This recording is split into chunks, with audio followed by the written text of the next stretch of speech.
Court marriage বিবাহ বৈধ নাকি অবৈধ? আসলে এই প্রশ্ন করার আগে আমাদেরকে জানতে হবে যে কোর্ট ম্যারেজ বিবাহ কি।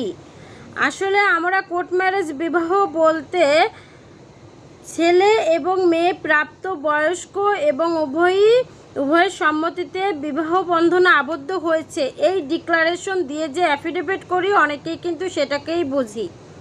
তবে বাস্তবিক অর্থে এই কোর্ট ম্যারেজ এই এফিডেভিটের মধ্যে কখনোই সীমিত নয়।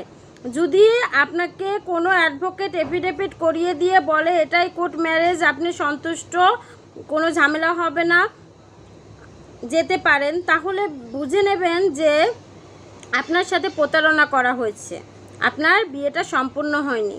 আসলে কোর্ট ম্যারেজে যে অ্যাফিডেভিট করা হয় তার সাথে সাথে অবশ্যই বিয়েটাকে রেজিস্ট্রেশন করতে হবে কাজী দ্বারা। ধন্যবাদ।